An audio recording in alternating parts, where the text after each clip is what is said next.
Hello, boys and girls, witches and vampires, goblins and ghouls, and welcome to the nightmare. It's showtime.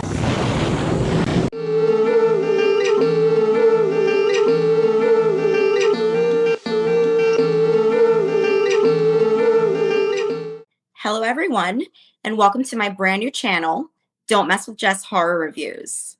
We're new, my channel's very new, so I'd appreciate it if you could please like, click, and subscribe.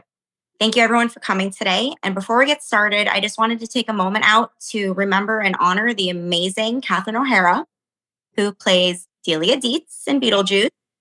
The legacy that she brought, not only with Beetlejuice, but with every film that she ever acted in. She's an amazing actress, and the energy she brought to Beetlejuice, the comedy she brought to Beetlejuice is just something I'm always going to remember.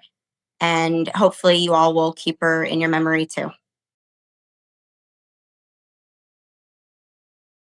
So, for today's video, we're going to be talking about the classic cult movie, Beetlejuice, which came out in 1988 and was directed by Tim Burton. It brings a mix of horror, comedy, gothic imagery, and imagination. So, the production studio originally wanted to call the movie House Ghost. Tim Burton suggested it be called Scared Sheetless, but they eventually settled with the amazing name of Beetlejuice. Another surprising fact about the movie Beetlejuice is that Michael Keaton's character doesn't actually appear until about 17 minutes or so into the movie. And his actual screen time in the movie, less than 10 minutes. Surprising, right? And his character, he ad-libbed for most of it. He kind of had free reign and he was able to bring in his ideas and his thoughts, and Tim Burton went with it. And we ended up with this incredible role and just kind of indistinguishable character. And it really just brought so much comedy and different aspects to the role, which really helped round out the whole movie, in my opinion. Even though the movie Beetlejuice came out in 1988, fans still love it decades later. It's weird, it's touching, and most importantly, it refuses to fit into any one genre. It broke the rules, and that's why it has such a huge following still after all these years. On a personal note, the reason why I love this movie so much from the first time I've seen it to the hundreds of times I've seen it after till today when I see it is because I can relate to this movie in a lot of ways. First off, I love horror. That's an obvious fact. But on top of it, I could really relate to Lydia Deetz. She was strange and unusual. She didn't really fit in. Others around her couldn't understand her, her family. She was kind of kept to herself. And growing up, I could actually relate to that a lot. So I feel that strong connection with this movie. And that's one of the reasons why I wanted this to be my first ever video on my new channel. Next up, we're going to talk about some iconic scenes in the movie. The dinner party scene. It's kind of weird. It's kind of quirky. It doesn't seem like it fits in, but somehow they just make it work. Catherine O'Hara absolutely steals that scene. She starts off with Deo. Everyone's looking around confused, like, what is going on? And then one by one, they slowly start joining in. They look like they had a blast during it. It must have been so much fun to film. And it's just one of those moments in the movie that I think everyone seems to remember and it sticks out to them. Next iconic scene we're going to talk about is the Maitlands' first encounter, when they draw the door on the wall and they step into the world of the afterlife. They have to go to a waiting room, they have to take a number, and everyone there looks like how they died. It's kind of a shock to them. I think it's kind of a shock to the viewers too. It's Tim Burton's take on it is not what most people would expect life after death to be. And I think it just brings so much variety and also a little bit of a comedic touch to the movie. Next up, we're going to talk about the amazing Handbook for the Recently Deceased. When I first saw this in the movie, I was like, that is so creative. The imagination behind it. Imagine passing away, not really knowing what's going on. And then you turn around and see the Handbook for the Recently Deceased. You open it up and there's instructions. what to do, what not to do, and especially that important part, not to say the name Beetlejuice 3 times. You don't want his help.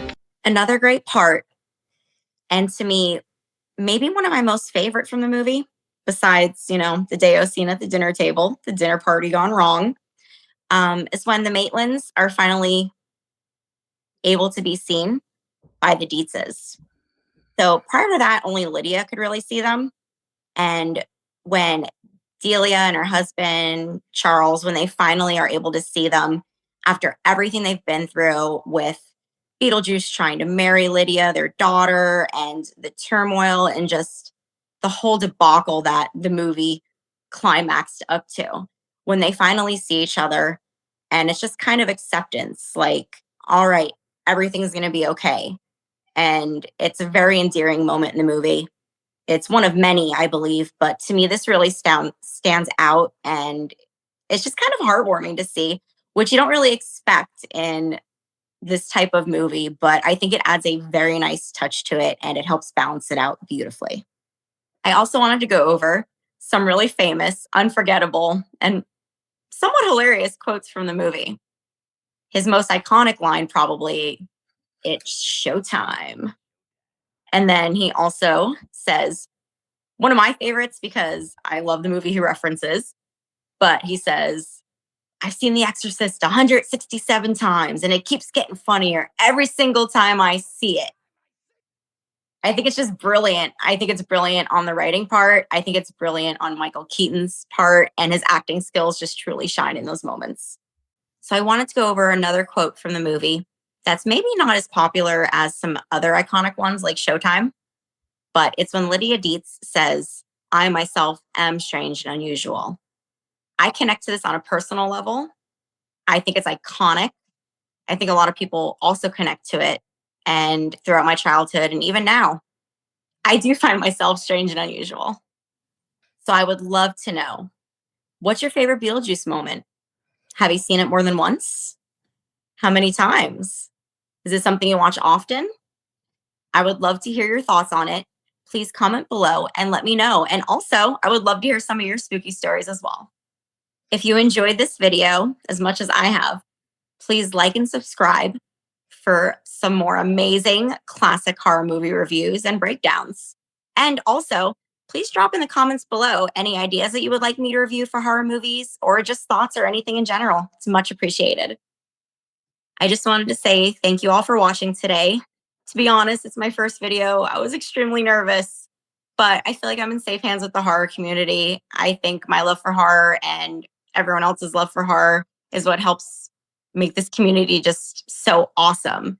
And please stay tuned. I will be filming another video in a couple days, doing another review of a classic, amazing horror movie. And I appreciate all the support and love. Bye.